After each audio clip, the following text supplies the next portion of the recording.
Suscríbete al canal para no perderte historias de giros tan impactantes como este. Una mujer, consumida por 5 años de abandono y lucha, cruzó el umbral de una austera sala de audiencias en el Tribunal de Plaza de Castilla en Madrid, preparándose para la humillación final. El hombre que la había dejado por otra, llevándose consigo la promesa de una vida juntos, estaba muerto. Ahora debía enfrentar a la amante, una mujer que destilaba glamour y diamantes, convencida de su victoria absoluta. Pero cuando el juez comenzó a leer el testamento, la sala entera comprendió al instante que no se trataba de un simple documento legal. Era una confesión, una trampa meticulosamente tendida, y un acto final y devastador de venganza. Una de las dos mujeres estaba a punto de recibir la conmoción de su vida. Y créanme, no es quien ustedes piensan. Los muertos aún pueden hablar. Y esa mañana, usarían una única frase para destruir todo un imperio de mentiras. Capítulo 1. La citación. La carta llegó un martes, un día ya complicado por un grifo que goteaba sin cesar, y una fecha límite inminente para un proyecto de diseño freelance. Era un sobre inocuo, de color crema, con la dirección de remitente grabada de un bufete de abogados, del que Elena Ríos jamás había oído hablar. Cisneros en Asociados, Paseo de la Castellana, Madrid. Su corazón, un músculo entrenado por años en el arte de la supervivencia, latió con dolor contra sus costillas. Las cartas legales nunca traían buenas noticias para gente como ella. Personas que vivían al día en un piso de 2 habitaciones en el barrio de Carabanchel, que siempre olía vagamente a la fritura del vecino. Durante 5 años, Elena había reconstruido una vida a partir de las cenizas de otra. Su mundo era pequeño, pero ferozmente protegido, y giraba en torno a las órbitas caóticas y hermosas de sus gemelos de 7 años, Pablo y Lucía. Ellos eran su razón para aguantar jornadas de 14 horas, para aprender diseño gráfico por internet después de que se acostaban, y para regatear el precio de las naranjas en el mercado de Antón Martín. Tenían su pelo oscuro y rizado, y su cálida piel morena, pero sus ojos, un penetrante gris inteligente, eran idénticos a los de Ricardo. Era un recordatorio diario y agridulce del hombre que le había prometido un para siempre, y luego había desaparecido como si su vida juntos hubiera sido solo un sueño fugaz. Sus dedos temblaron al abrir el sobre con un cuchillo de mantequilla. El papel era grueso, caro, del tipo de papelería que parecía valer más que su presupuesto semanal de comida. Las palabras eran densas y llenas de jerga legal, pero 3 nombres saltaron de la página, marcándose a fuego en su mente. El suyo, el de los gemelos, y el de él. Ricardo Navarro. Él estaba muerto. La noticia no la golpeó con el dolor desgarrador que quizás había imaginado. Esa parte de ella había muerto 5 años atrás, el día que regresó a casa para encontrar sus armarios vacíos y una nota corta y cruel en la encimera de la cocina. Esto ya no funciona. Mi abogado te contactará. Nunca lo hizo. Simplemente se esfumó de su vida, solo para reaparecer en fotos de la prensa rosa, con el brazo alrededor de una mujer que era todo lo que Elena no era. Victoria de la Cruz. Victoria era una socialité, heredera de una vaga fortuna, con un rostro tan esculpido y severo que parecía tallado en hielo. Ricardo Navarro, el brillante y carismático arquitecto que una vez había dibujado la casa de sus sueños en una servilleta de cóctel, había cambiado su vida cómoda y llena de amor por una jaula dorada en el barrio de Salamanca. Él la había dejado cuando estaba embarazada de 3 meses de los hijos que había afirmado desear desesperadamente. Nunca los conoció. Nunca envió una postal de cumpleaños. Nunca pagó €1 de manutención. Los había borrado de su vida. Y ahora estaba muerto. Un ataque al corazón repentino a la edad de 48 años, indicaba la carta. Y ella, Elena Ríos, o mejor dicho, Elena Navarro, como todavía figuraba legalmente, estaba siendo citada al juzgado de primera instancia en Madrid para la lectura de su última voluntad y testamento. ¿Por qué?, susurró a la cocina vacía. Su primer instinto fue tirar la carta, ignorarla.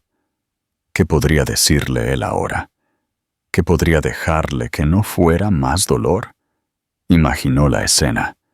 Victoria de la Cruz, vestida de luto haute couture, interpretando a la viuda afligida, rodeada de un séquito de abogados. Y luego estaría Elena, con su mejor y única americana de segunda mano, pareciendo un fantasma de un pasado olvidado. Sería objeto de burla y compasión, una nota a pie de página en la gran y dramática vida de Ricardo Navarro. La humillación sería insoportable. Pero luego miró los nombres de sus hijos, escritos formalmente en la página. Pablo Navarro y Lucía Navarro. Él nunca los había conocido, pero los había nombrado en su testamento. Una punzada de algo peligroso se encendió en su pecho. No era esperanza. Era una rabia maternal feroz y protectora. Esto ya no se trataba de ella. Se trataba de ellos. Se trataba de las dos pequeñas e inocentes personas que dormían en la habitación contigua y que llevaban el nombre de un hombre que las había tratado como un secreto vergonzoso. Esa noche, después de acostar a Pablo y Lucía, sacó una vieja caja de zapatos polvorienta del fondo de su armario. Dentro estaban los restos de su vida anterior, fotos de ella y Ricardo en la costa de Cádiz, riendo sin preocupaciones, la servilleta en la que había dibujado su futuro hogar. Vio al hombre del que se había enamorado. ¿A dónde se había ido? ¿Cómo se había convertido en el extraño, frío y cruel que había destrozado su corazón y abandonado a sus propios hijos? La citación era para el viernes por la mañana. Tenía 2 días para prepararse. No iría por sí misma. No iría buscando dinero o disculpas. Iría por Pablo y Lucía. Entraría en esa sala de audiencias con la cabeza alta, no como la esposa abandonada, sino como la madre de los únicos hijos de Ricardo Navarro. Escucharía sus últimas palabras y luego se iría, cerrando ese capítulo para siempre. Ese era el plan. Ella no tenía idea de que el documento que la esperaba no era solo un testamento, sino una bomba cuidadosamente construida, y su detonación estaba a punto de cambiarlo todo. Capítulo 2. La reina asume el trono. Mientras Elena calculaba si podía permitirse una niñera y un billete de metro de ida y vuelta a la capital, Victoria de la Cruz estaba orquestando su luto. Su ático, una expansión estéril de mármol blanco y cromo, con vistas al Parque del Retiro, se había transformado en un centro de mando. El aire era denso con el aroma de lirios blancos, importados de Holanda, y el bajo murmullo de llamadas telefónicas en voz baja. Victoria, vestida con una bata de seda negra, que costaba más que el alquiler mensual de Elena, estaba sentada en un sofá de cuero blanco, con un teléfono pegado a la oreja. Su rostro, una obra maestra de la cirugía estética, se había configurado en una máscara de belleza trágica. Una sola lágrima, perfectamente formada, se le permitió trazar un camino por su mejilla, pero solo cuando su asistente personal, un joven nervioso llamado Iker, estaba tomando una foto para su feed privado de Instagram. «Ha sido un torbellino, cariño», le susurró a una columnista de Sociedad. «Ricardo era mi todo, mi roca.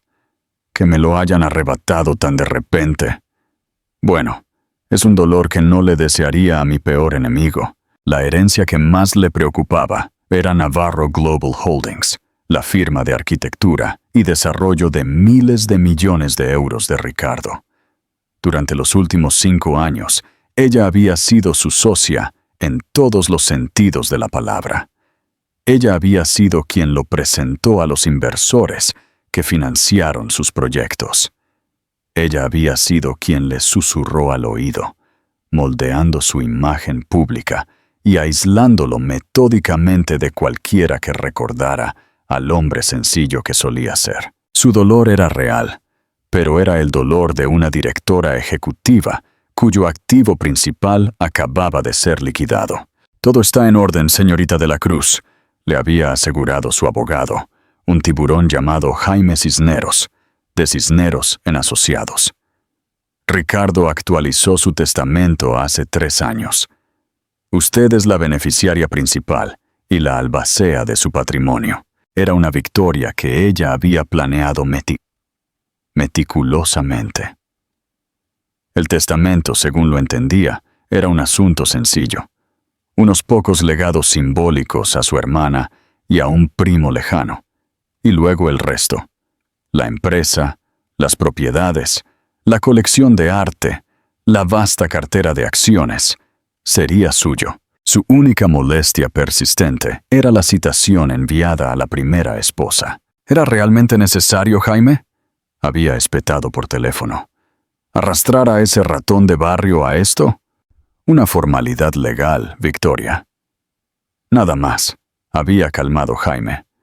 Como nunca se divorciaron legalmente, su cónyuge en el momento de la muerte debe ser notificada.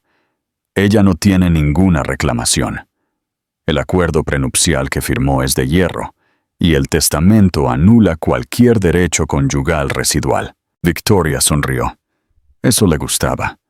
Una confirmación pública final de su triunfo. Si estás disfrutando de este giro, dale a me gusta a este video ahora mismo y comenta si crees que Victoria merece la herencia. En la mañana de la lectura, Victoria se preparó para su aparición, como si fuera el estreno de una película de éxito. Eligió un vestido negro de alta costura, sobrio, pero impecablemente adaptado para mostrar su figura. Sus diamantes eran sutiles, pero enormes.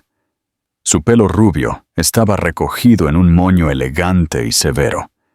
No era una viuda de luto. Era una reina ascendiendo a su trono. Mientras su coche con chofer pasaba por la Castellana hacia el juzgado, sintió una oleada de poder puro. Todo era suyo. El imperio que ella había ayudado a construir era ahora suyo para mandar. Había manipulado a todos.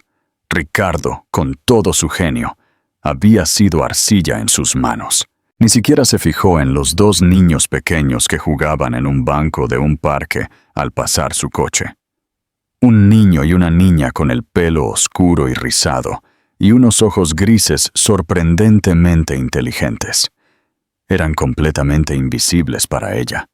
Solo detalles insignificantes en un paisaje urbano que estaba a punto de poseer.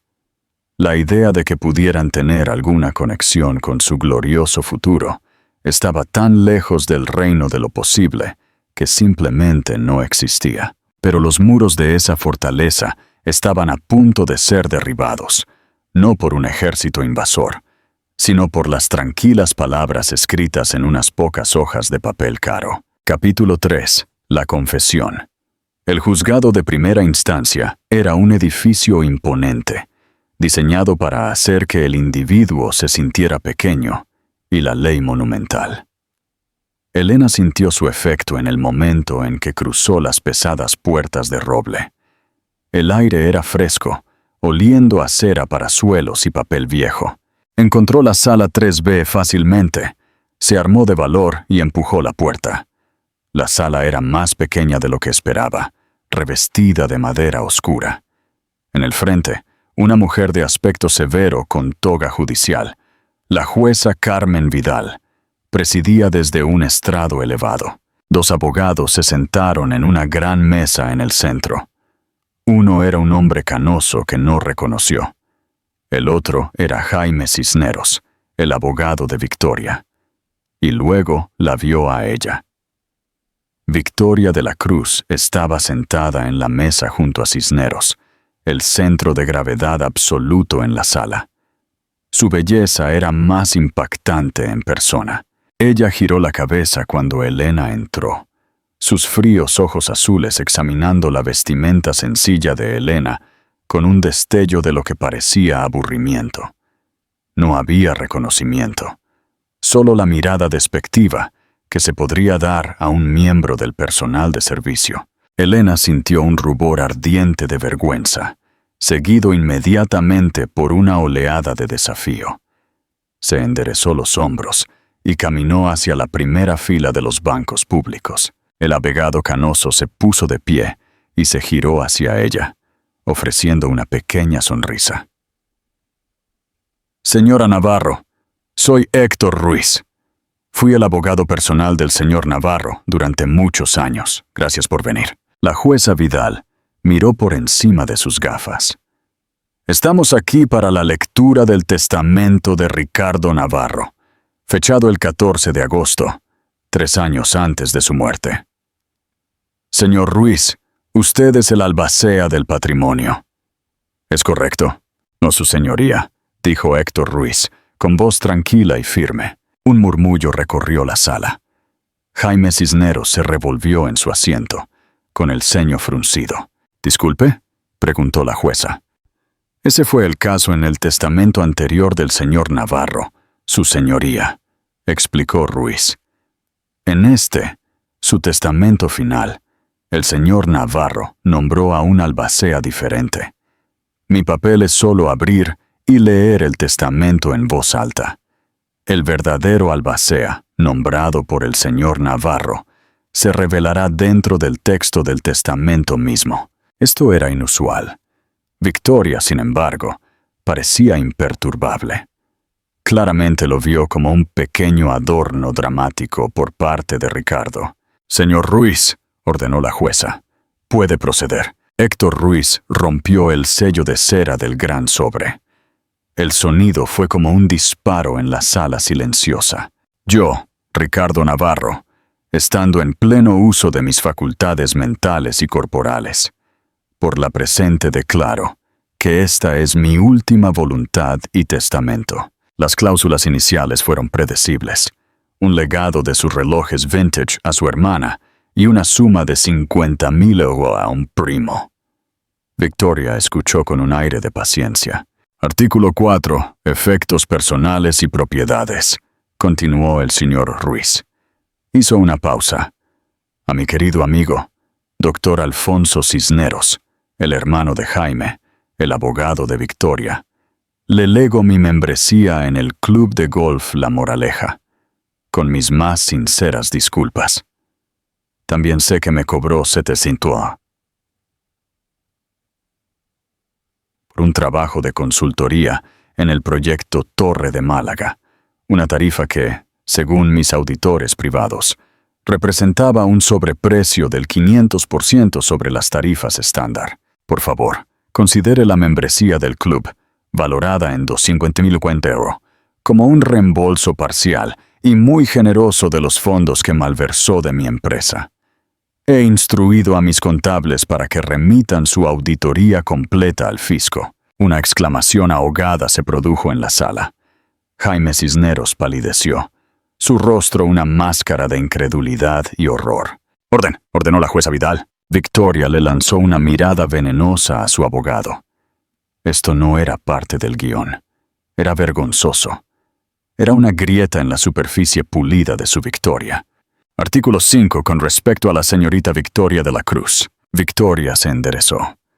Una sonrisa triunfal y complaciente volvió a su rostro. Estaba lista para la lluvia de riquezas. A Victoria, leyó Ruiz, la voz de Ricardo adquiriendo un tono escalofriantemente personal, con quien he pasado los últimos 5 años de mi vida, le dejo lo siguiente. Primero, el contenido completo de la bodega de vinos de la finca de Soto Grande. Sé que le gustaba particularmente el Chateau Petrus de 1982. Confío en que lo disfrute. La sonrisa de Victoria vaciló. La bodega. Era una fortuna, sí, pero era una miseria comparada con la finca misma. Segundo, le dejo la colección de bolsos Birkin que compré para ella a lo largo de los años, los 27. Entiendo que su valor de reventa es bastante alto y sospecho que pronto tendrá necesidad de activos líquidos. La sonrisa desapareció por completo, reemplazada por una línea tensa de furia. Esto era un insulto. Finalmente, la voz de Ruiz decayó. Le dejo a Victoria la suma de €1 a pagar con la caja chica, por los servicios prestados. Es €1 más de lo que se merece, y precisamente €1 menos de los 30 millones de euros que ella y mi médico de cabecera, el doctor Miguel Ángel Santos, estimaron que valía mi seguro de vida. Victoria hizo un ruido ahogado. El doctor Santos, prosiguió el testamento implacable, me aconsejó hace 6 meses que mi afección cardíaca era menor. Sin embargo, una segunda opinión buscada sin su conocimiento en la Clínica Universitaria de Navarra reveló que tenía una enfermedad coronaria grave que requería cirugía inmediata. También es relevante que el doctor Santos compró un ático en las Islas Caimán 2 semanas después de su diagnóstico. Una compra realizada a través de una empresa fantasma vinculada a una sociedad propiedad de la señorita Victoria de la Cruz. ¿Creen que Ricardo se dio cuenta a tiempo o que Victoria y el médico planearon su muerte? Queremos leer sus teorías. Déjenos un comentario abajo. Victoria estaba de pie, su rostro una máscara de rabia. Mentiras. Estas son las divagaciones de un hombre enfermo. Señorita de la Cruz, siéntese. La voz de la jueza Vidal fue como un látigo. Victoria se hundió en su silla. Su compostura de hielo se había roto, revelando la criatura codiciosa y asustada que había debajo. El tribunal estaba en un alboroto de susurros. Esto no era una lectura de testamento. Era una ejecución pública. Capítulo 4. La bomba final. Ruiz esperó a que la sala se calmara antes de continuar. Pasó otra página. Artículo 6. Con respecto a mi esposa, Elena Navarro, y a mis hijos, Pablo Navarro y Lucía Navarro. Todos los ojos en la sala se volvieron hacia Elena. Victoria la miró, sus ojos ardiendo con un odio venenoso e incomprensible. ¿Cómo podía esta no entidad, este fantasma del pasado, tener alguna participación en esto? Elena se preparó. Unas pequeñas disculpas, un fondo fiduciario simbólico para los niños. Después de la brutal evisceración de Victoria, todo parecía posible. A mi esposa, Elena, leyó el señor Ruiz, con las palabras de Ricardo cambiando de la furia fría a un tono de profundo y dolido pesar. No hay palabras en ningún idioma que puedan expresar adecuadamente la profundidad de mi fracaso, como marido y como hombre. Fui un cobarde. Fui seducido por un mundo de superficies brillantes y promesas vacías. Y en mi debilidad, abandoné lo único en mi vida que fue real y verdadero. Tú. Elena sintió que las lágrimas se acumulaban en sus ojos. Sé que una disculpa desde la tumba no tiene sentido. Por lo tanto, no la ofreceré. En su lugar, ofreceré lo único que me queda por dar, la verdad, y con ella, la restitución. Por la presente, lego a mi esposa, Elena Navarro, y a mis hijos, Pablo Navarro y Lucía Navarro, en un fideicomiso que se gestionará para su único y exclusivo beneficio, todo mi patrimonio restante. Esto incluye todas las propiedades nacionales e internacionales, todos los activos líquidos, todas las acciones, bonos y participaciones, y mi participación de control del 65% en Navarro Global Holdings. Ruiz hizo una pausa, sus ojos escaneando una cifra, cuyo valor total se estima en más de 2.000 millones de euros. Un gasp colectivo llenó la sala. Victoria de la Cruz hizo un sonido que era mitad asfixia, mitad grito. «¡No! ¡No es posible! ¡Me lo prometió a mí!» «Silencio, señorita de la Cruz, o la haré retirar», tronó la jueza Vidal. Elena se sintió mareada. 1.200 millones de euros, pero Ricardo no había terminado. El dinero era solo el principio. Esta herencia, sin embargo, viene con una carga, leyó Ruiz con voz sombría. Es la carga de limpiar el desorden en el que permití que se convirtiera mi vida y mi empresa. Por lo tanto, transfiero mi participación de control a este fideicomiso. Además, debo explicar por qué esta acción es necesaria. Durante los últimos 3 años, mi empresa ha sido sistemáticamente saqueada desde dentro. Una subsidiaria fraudulenta, Adquisiciones Victoria, fue establecida por un miembro de la Junta utilizando poderes de firma falsificados. Esta entidad ha estado desviando fondos a cuentas en el extranjero. Todos los ojos en la sala se dirigieron hacia Victoria, cuyo rostro había pasado del rojo al blanco ceniciento. «Me di cuenta de esta empresa criminal hace 8 meses», afirmó el testamento. En lugar de alertar a las autoridades, lo que temía colapsaría la empresa. Elegí actuar como mi propio investigador. Contraté a un equipo de forenses. Su informe completo de 1.200 páginas, que detalla cada transacción fraudulenta, se encuentra en una caja de seguridad en el Banco Santander. Una copia de la llave se ha enviado a la oficina del fiscal de Madrid. Ricardo no solo había tendido una trampa para la herencia de su amante, le había construido una prisión.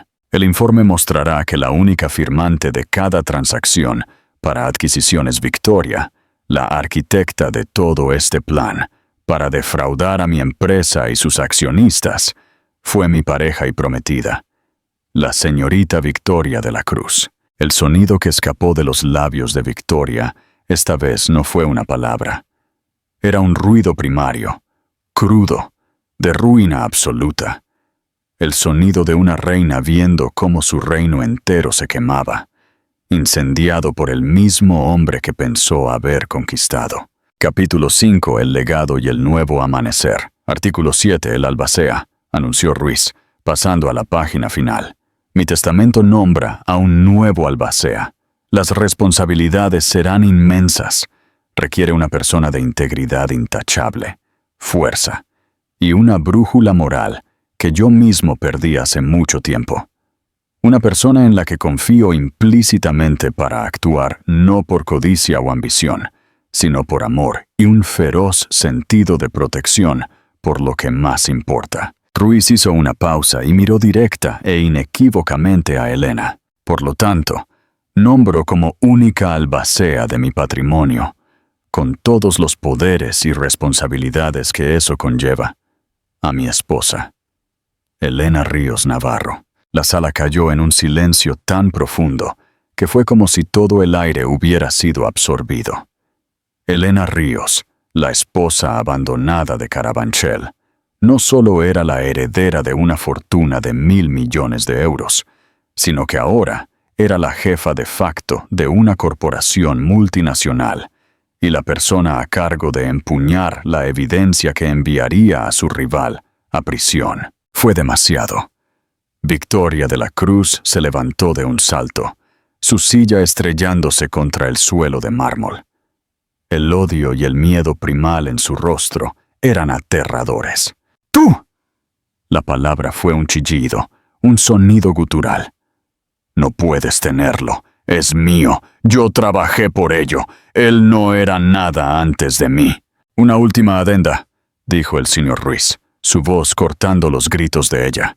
Si algún beneficiario impugna este testamento o cualquiera de sus disposiciones en un tribunal de justicia, será desheredado inmediata e irrevocablemente de todos y cada uno de los legados, incluido el euro que dejé por los servicios prestados. Fue el jaque mate. Al levantarse y gritar, al impugnar la legitimidad del testamento, Victoria había perdido absolutamente todo. La realización la golpeó con la fuerza de un impacto físico. Y luego vino el grito, la agonía que los reporteros escribirían durante semanas. No era un grito de rabia, sino un aullido largo, desgarrador, de absoluta desesperación. Era el sonido de una vida construida sobre mentiras, derrumbándose en un montón de cenizas. Los agentes de la corte la agarraron al instante. Ella no luchó. Todo el fuego se había apagado. Tuvieron que arrastrarla fuera de la sala, sus tacones de diseñador raspando contra el suelo. Elena se quedó inmóvil. No había alegría en esta victoria. Solo una profunda tristeza por el hombre que Ricardo podría haber sido. ¿Estás bien, Elena?, le preguntó Héctor Ruiz. ¿Él sabía que se estaba muriendo? Ruiz suspiró. Lo sabía. El diagnóstico le dio de 6 a 9 meses. Pasó sus últimos 8 meses preparándolo todo. ¿Por qué?, preguntó Elena. ¿Por qué me dejó? Y luego esto. Me dijo que fue un tonto. Dijo que pasó años subiendo una escalera solo para darse cuenta, al llegar a la cima, de que estaba apoyada en la pared equivocada. Estaba avergonzado, Elena. No merecía tu perdón. Así que decidió darte justicia en su lugar. Usó lo último de su tiempo para construirte una fortaleza, para darte las herramientas para protegerte a ti y a los niños. 6 meses después, Elena estaba de pie en una obra en construcción, con un casco en la cabeza, mirando cómo el armazón de acero de la nueva ala del Hospital Infantil de La Paz se alzaba contra el cielo azul. Pablo y Lucía estaban a su lado. Había dejado el piso de Carabanchel y se había mudado a una casa luminosa y sin ostentación. Ricardo, en su acto final, no solo le había dado una fortuna, le había dado poder. El poder de enmendar los errores que él había cometido. Su primer acto como albacea no fue comprar un ático, sino duplicar la financiación del proyecto del hospital que Victoria había intentado detener. También estableció la Fundación Navarro, dedicada a proporcionar viviendas y becas para familias monoparentales en Madrid. Elena Navarro, la madre abandonada, había heredado un imperio. Pero lo más importante, había heredado una segunda oportunidad y el poder de redefinir un legado. La venganza de Ricardo no fue solo un acto de destrucción, sino un acto desesperado y brillante de redención, colocando todo su imperio en las únicas manos en las que sabía que podía confiar. El grito en el juzgado fue el final de la historia de Victoria, pero fue el verdadero comienzo de la de Elena. Llamada a la acción. CTAs en interacción final. ¡Guau! ¡Qué giro en la vida de Elena! ¿Qué piensan? ¿Creen que Ricardo hizo lo correcto al usar su testamento como arma? ¿O debió haberle pedido perdón a Elena en vida? Comenten su opinión y abramos un debate. Si te conmovió el ascenso de Elena de Carabanchel a la cima de la élite de Madrid, por favor, toca el botón de me gusta. Para más historias de justicia, giros dramáticos y legados inesperados, asegúrate de suscribirte a nuestro canal y activar la campanita de notificaciones. La batalla por la confianza.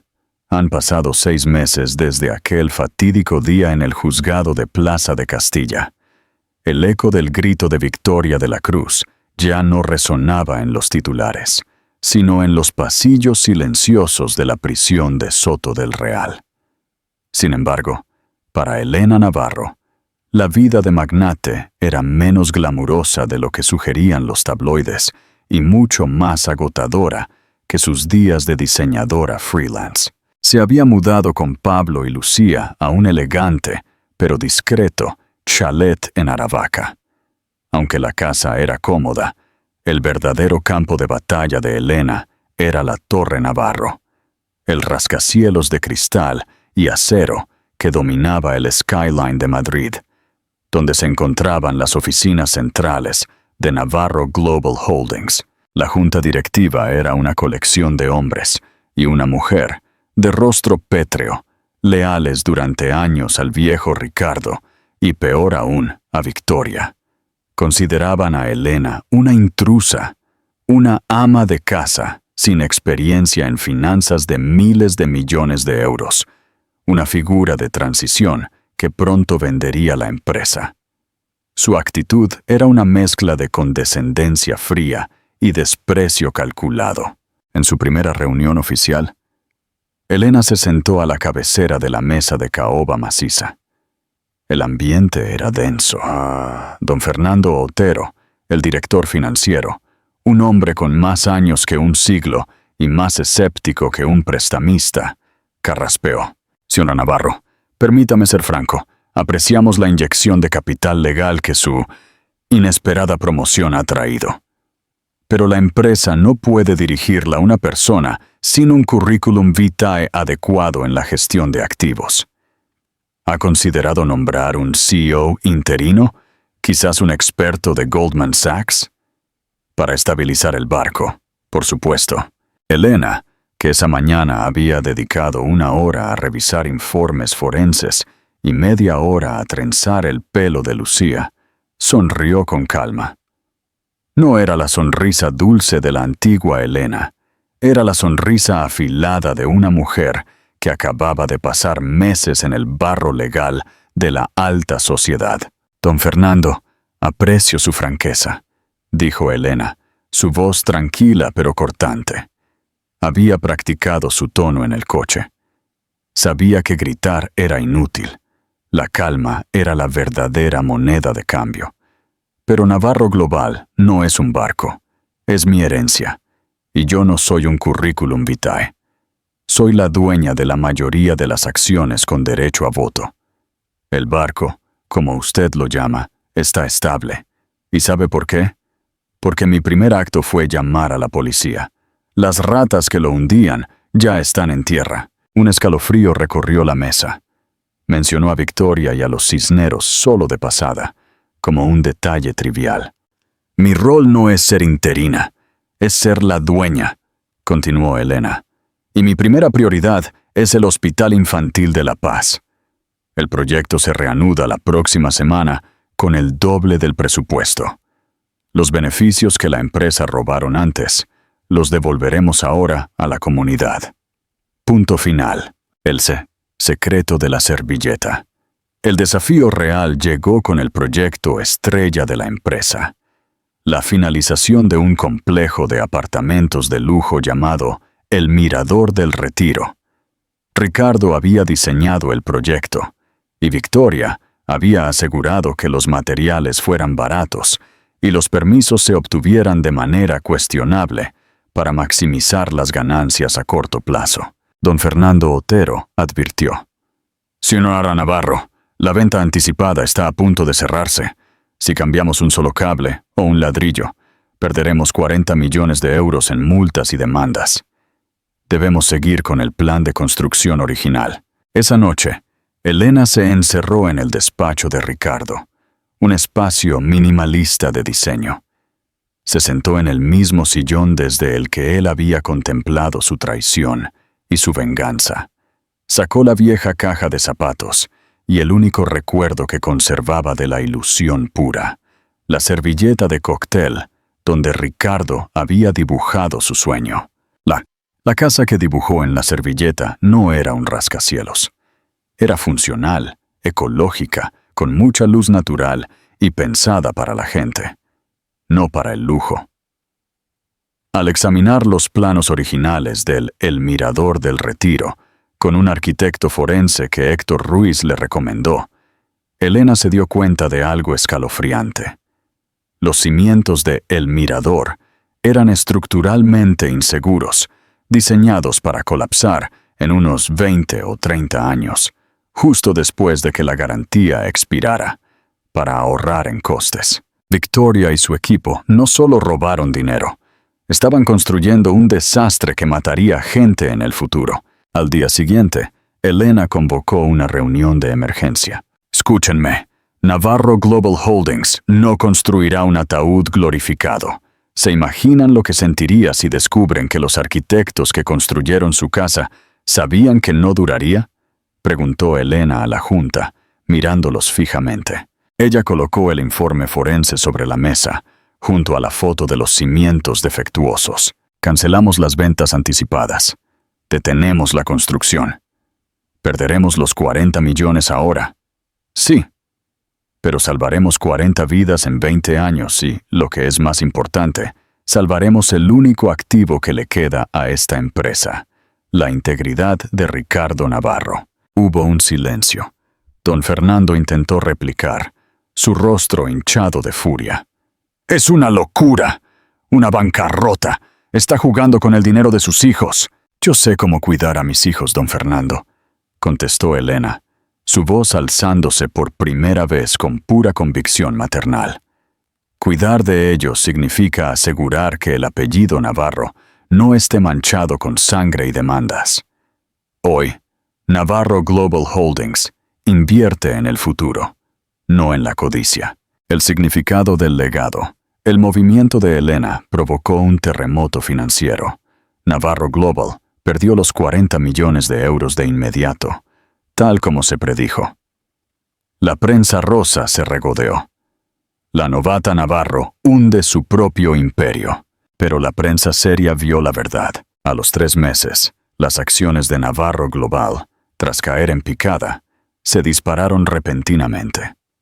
¿La razón? El nuevo proyecto de Elena, bautizado como Residencias La Servilleta, era un complejo de viviendas asequibles, bellamente diseñado y sostenible, construido en el mismo terreno de El Mirador cancelado. El diseño se basó directamente en los bocetos originales de Ricardo, que Elena había escaneado de la servilleta. La compañía perdió dinero, pero ganó algo invaluable: confianza. El público, y lo que es más importante, los grandes inversores, vieron que Elena no estaba en esto por el dinero. Victoria lo habría construido con los cimientos defectuosos y embolsado el dinero. Ella estaba ahí por el legado.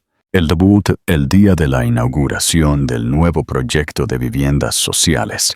Elena se paró frente a la prensa. Ella, la mujer que había aprendido a diseñar online, ahora hablaba de sostenibilidad y urbanismo social. El último acto de Ricardo fue darme las herramientas para limpiar el desorden de su vida. Mi primer acto es restaurar el alma de este imperio, dijo Elena, mirando hacia el cielo. Un legado no es la cantidad de dinero que dejas, sino el tipo de futuro que ayudas a construir. El imperio de Ricardo Navarro se había salvado, no por el dinero, sino por la integridad de la mujer que él había abandonado. Elena, de la noche a la mañana, se convirtió en la dama de hierro de la Castellana, respetada por su moral, temida por su firmeza y adorada por el público. Había demostrado que una madre que puede gestionar un presupuesto ajustado y criar a 2 niños sola puede, de hecho, gestionar un imperio. Interacción. Y CTA final. La transformación de Elena es increíble. Después de verla arriesgar 40 millones para salvar la integridad de la empresa, escríbanos su opinión en los comentarios. Si esta historia de coraje y ética en el mundo de los negocios te inspiró, compártela con tus amigos. Y no olvides darle like al video y suscribirte al canal para seguir viendo cómo Elena reconstruye su vida y su imperio. Capítulo 7. El precio de la corona. Luces de ciudad. Sombras en casa. 18 meses habían pasado desde la lectura del testamento. Elena Navarro ya no era la novata de los titulares. Ahora era la dama de hierro, el rostro de una nueva ética en el sector inmobiliario español. Navarro Global Holdings, NGH, había triplicado su valor, y el Hospital Infantil de La Paz ya gan Huantan. Sin embargo, el éxito profesional había exigido un precio silencioso y constante en su vida personal. El elegante chalet de Aravaca, aunque lleno de luz, A menudo se sentía frío y vacío. Su horario era implacable. Llamadas con Asia a las 6:30 a.m., juntas directivas que se prolongaban hasta la cena, y galas benéficas que terminaban mucho después de la medianoche. Una noche, Elena regresó a casa a las 11:30 p.m., exhausta por una negociación de 12 horas. Encontró a su vecina, doña Carmen, sentada en el sofá con los gemelos, Pablo y Lucía. «Lo siento, doña Carmen». La junta se alargó. Elena se disculpó, sintiendo una punzada de culpa familiar. Doña Carmen, una mujer sabia y cálida, la miró con preocupación. «Elena, los niños están bien, pero no te vieron». Lucía no quiso dormirse hasta que vio la foto de la cabecera. Pablo, un niño siempre pragmático, la abrazó. Pero Lucía, la más sensible, se aferró a ella y susurró. «Mamá, la señorita de la tele dijo que eres muy importante. ¿Significa que ya no tienes tiempo para jugar a la oca?» La pregunta de Lucía se clavó en el corazón de Elena, como un puñal. La corona de poder que Ricardo le había legado se sentía pesada, sofocante. Había luchado contra la codicia y la corrupción, pero ahora estaba perdiendo la batalla contra el tiempo. El muro entre las dos Elenas. El dilema de Elena se hizo más evidente cuando Héctor Ruiz, su abogado y mentor, le dio un consejo inesperado. «Elena, tienes que delegar. No puedes ser la dueña de una corporación de miles de millones de euros y la organizadora de las fiestas de cumpleaños de tus hijos. Ricardo no te dio el imperio para que te consumiera, sino para que te liberara». Pero Elena no podía delegar. El miedo la carcomía. El miedo a que si se relajaba, las ratas volvieran. El miedo a perder la única fuente de seguridad para sus hijos. Y sobre todo, el miedo a convertirse en el tipo de padre ausente que Ricardo había sido. Ella estaba tan concentrada en evitar los errores de Ricardo en los negocios, que no se daba cuenta de que estaba repitiendo su error en la paternidad. La ausencia. En un raro día libre, Elena intentó compensar su ausencia con un viaje de compras extravagante. Les compró a los gemelos juguetes carísimos y ropa de marca. Al llegar a casa, Lucía puso la muñeca a un lado y en su lugar sacó una vieja servilleta arrugada. «¿Qué es esto, mamá?» Era una de las servilletas originales de la cena donde Ricardo había dibujado la casa de sus sueños, que Elena había guardado por error. Lucía, con sus ojos grises, preguntó: «Papá dibujó nuestra casa. ¿Por qué vivíamos en Carabanchel si él dibujó algo tan bonito?» Elena se sentó en el suelo, con el corazón encogido. Se dio cuenta de que lo que sus hijos querían no eran más juguetes, sino historias. Querían entender al hombre que los había abandonado y a la mujer que había luchado por ellos. Querían tiempo, no dinero. ¿Qué harían ustedes en el lugar de Elena? ¿Delegarían el control de la empresa para pasar más tiempo con sus hijos o continuarían construyendo el imperio para asegurar el futuro de ellos? Dejen sus comentarios. La solución del equilibrio. La epifanía llegó cuando Elena recordó la carta de Richard. Él no le había dejado una empresa. Le había dejado una fortaleza. Una fortaleza que ahora estaba en pie. En la siguiente junta directiva, Elena sorprendió a todos con un anuncio. «He tomado una decisión con respecto al futuro de NGH. He contratado a un nuevo CEO». Don Fernando Otero sonrió de oreja a oreja, pensando que había ganado. El nuevo CEO es un experto en arquitectura y gestión. Un hombre que trabajó con Ricardo antes de que se corrompiera y que ha estado gestionando su propia firma de diseño de edificios públicos asequibles y bellos, declaró Elena. Ha rechazado 2 ofertas de Wall Street. Él es el señor Javier López. Don Fernando se atragantó. Javier López era una leyenda. el epítome de la ética en la construcción. Mi nuevo rol será el de presidenta ejecutiva del consejo, concluyó Elena. Supervisaré el legado y la ética de la empresa. Javier se encargará de las operaciones diarias. Al salir de la junta, Elena sintió una ligereza que no había sentido en años. No había renunciado a su poder. Lo había redefinido. Había contratado a alguien para proteger el legado, para que ella pudiera proteger a sus hijos. Esa tarde, Elena llegó a casa a las 5:07 p.m. Los gemelos estaban en el salón. Ella no traía juguetes caros, sino una caja de cartón vacía y algo de pintura. ¿Jugamos a construir algo?, preguntó ella. Juntos, con risas y pintura en las manos, construyeron un fuerte que no era de acero ni de mármol, sino de cartón, lleno de ventanas y puertas para sus muñecos. Un fuerte que, al igual que su vida, era seguro, luminoso y, sobre todo, estaba lleno de amor. Elena había aprendido que el legado más importante no eran los edificios que construía, sino la memoria que dejaba en el corazón de sus hijos. Richard le había dado el poder de cambiar el mundo, pero ella, Lena Poporan, usaría ese poder para asegurarse de que su propio mundo pequeño y hermoso se mantuviera intacto. El precio de la corona no era la renuncia al amor, sino la sabiduría para saber cuándo delegar la ambición. Llamada a la acción, la decisión de Elena es un verdadero ejemplo de liderazgo consciente. Si te ha gustado cómo Elena encontró el equilibrio entre el poder y la maternidad, demuéstralo con un gran like. ¿Crees que Richard estaría orgulloso de la mujer en la que Elena se ha convertido? Escribe tu opinión en los comentarios.